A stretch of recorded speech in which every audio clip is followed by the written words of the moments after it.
Well, Jerome, kind of I suppose a date that's been long in the diary. Limerick and Cork in the Munster semi-final, and huge sense of anticipation. I suppose supporters back, 2,400 lucky ones to be here tonight. Yeah, it's great just up here from our right to see a couple of the early arrivals into Thurles, and I think I've seen more early arrivals this evening than you would normally get. People are just so anxious to get back into the grounds, and plenty colour as well filing through the turnstiles here. Very early doors, no curtain raisers of course as you would have in the past, but just great to be back for Munster Championship. There is that little bit of a buzz around already that was very, very absent and obvious that it was missing last year, and that's such part and parcel of Munster Championship Day. So yeah, all to look forward to come 7 o'clock. I mean, the last time you saw Limerick the championship match, they were winning the Lee McCarthy last December in Croke Park. It could hardly be more different here this evening to that. Yeah, certainly, and that's going to be a big thing for this year's championship as well. The conditions are so different. We remember last year's championship was winter hurling essentially.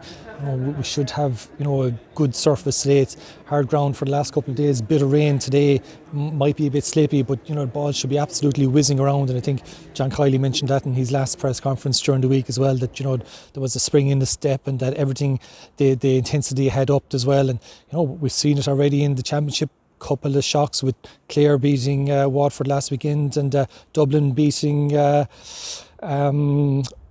Galway already today as well. So it's championship is certainly up and running. Limerick team named last night, obviously, with John Kiley. What were the standouts from it? Were there any surprises as far as you were concerned? Yeah, certainly plenty of debate afterwards. The messages were flying and the phone calls were being made.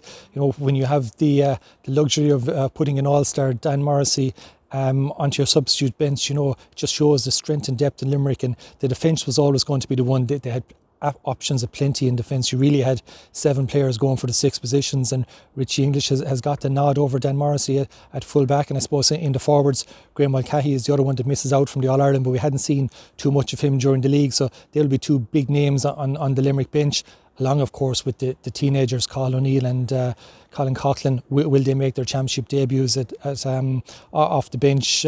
So options are plenty there for Limerick, and I have to say I thought the Cork team was strong as well. 3 debuts for them, but a strong spine to them, and they look a settled outfit that maybe they haven't for the last couple of years. Last time the two sides met obviously was in the National League in June bank holiday weekend. Limerick won handily that night.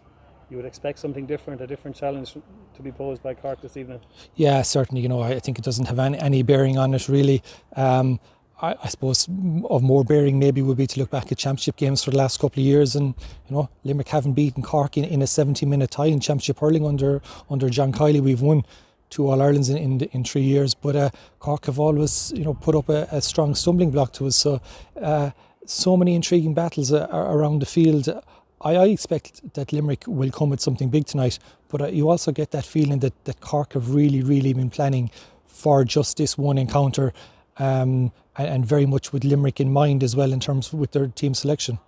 Looking back in the league, how relevant do you think the league was? I mean, beforehand the manager said they were going to treat it seriously, it was going to be competitive, yet we saw a lot of mixing and matching in terms of team selections. Do you think it'll have much bearing on what we'll see at championship time? I don't think so, and I suppose if the results already in the championship have even shown us anything, it's that league form goes out the window. You might have thought that league form would be a little bit more relevant given the short gap between the two, but I think from Limerick's case in point, they've used over 35 players in the league across 5 games. Never saw their strongest hand at any point. They mix and match. They had a route laid out for all their players to get sufficient game time. They're confident that no one will be overcooked or undercooked in terms of game time. All eyes were on this. Limerick were back-to-back league winners. They've always taken the league strongly under John Kiley, but I just think the layout and schedule of this year's championship meant that they had to alter things a little bit, and they just used it essentially as a warm-up for championship. Championship is the be-all and end-all for Limerick in 2021, and here we are, July 7th, Cork the first to test Limerick as Munster and All-Ireland champions. Do you think the stakes have been upped by the fact we've seen the results last weekend? You mentioned Waterford losing, Galway losing today. You have the losers of Tip and Clare tomorrow in the hat as well. Do you think that the stakes have been upped, that the back door is not a route teams would want to go. Yeah, and I don't think, without ever knowing who was going to be in the back door, it was never where you wanted to go, because it's a very congested schedule. You could end up with a potential of maybe 4 games in 4 weeks, and given the short pre-season and the short build-up championship, it's probably not something you want.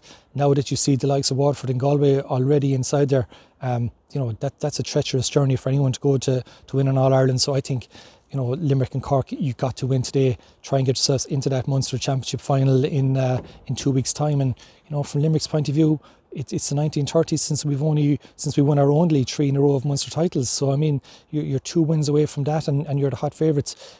That's the route you got to go. Finally, do you think Limerick can make a successful opening to their Munster and All-Ireland crowns this evening?